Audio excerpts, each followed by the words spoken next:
lundi, c'est... Mais Pâques, bien sûr, Pâques. Lundi, c'est Pâques. Il faut tout leur expliquer. Aujourd'hui, je vais vous expliquer ce que c'est que Pâques. Déjà, vous avez dû entendre deux termes pour Pâques. Pâques avec un S à la fin et la Pâque sans S. Ces deux termes définissent tous les deux Pâques. L'une, c'est la Pâque chrétienne et l'autre, la Pâque juive, ou aussi appelée Pessah. Mais ces deux fêtes sont différentes puisqu'elles ne fêtent pas tout à fait la même chose. La Pâque juive célèbre la sortie du peuple israélien d'Égypte, faisant référence à l'histoire où Moïse les a sortis de l'esclavage et là où Dieu les a emmenés vers la terre promise. Alors que Pâques, chez les chrétiens, fête la résurrection de Jésus. Nous célébrons cette résurrection parce que c'est par elle que nous pouvons être sauvés, lavés de nos péchés et avoir accès à notre salut, accès au Père et accès à la vie éternelle.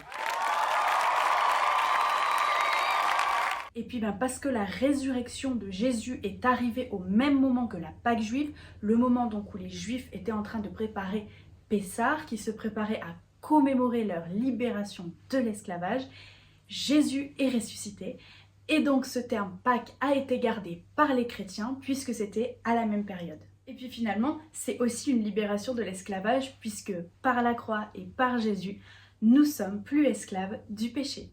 Et au passage, rien ne nous empêche de nous réjouir pour et avec nos frères juifs pour cet événement qui est très important pour eux et qui représente leur libération. Pâques chez les chrétiens, c'est aussi le moment où la Sainte Seine a été instaurée, puisque juste avant d'être livré aux Romains et d'aller mourir sur la croix, Jésus a pris la Sainte Seine avec ses disciples et leur a dit « Ceci est mon corps, ceci est mon sang », et ça annonçait déjà la croix.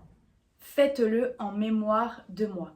Et nous prenons ce repas pour respecter cette demande de Jésus et se souvenir de ce qu'il a fait pour nous et à chaque fois se mettre dans un état de reconnaissance et de remerciement envers la croix.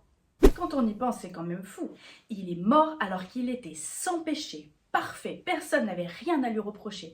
Tout ça pour nous sauver parce qu'il nous aime. Bon, ok, mais finalement, qu'est-ce que ça veut vraiment dire mort sur la croix et ressuscité? Qu'est-ce que ça a changé pour nous dans le concret? Je t'explique.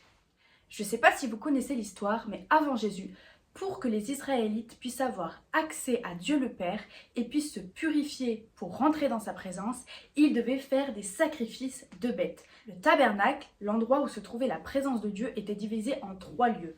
Le parvis, le lieu saint et le lieu très saint. Et avant d'accéder au lieu très saint, il fallait d'abord se purifier, se laver et offrir une bête en sacrifice pour pouvoir arriver jusqu'au lieu très saint, donc la présence de Dieu elle-même. De plus, c'est pas tout le monde qui rentrait dans le lieu très saint. C'était le grand prêtre une fois par an. Et donc c'est ça que Jésus est venu changer.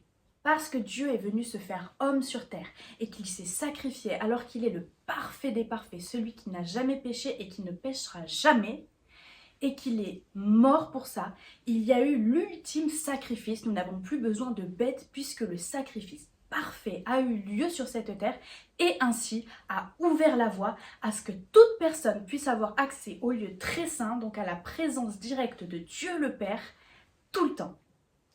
D'ailleurs, quand Jésus est mort sur la croix, il est dit dans la Bible que le voile du temple, où se trouvait la séparation entre le lieu saint et le lieu très saint, s'est déchiré. Et cette espérance, ce salut est disponible pour tout le monde, tout le temps. Et Jésus continue de chercher des gens en permanence parce qu'il veut vous avoir auprès de lui pour l'éternité.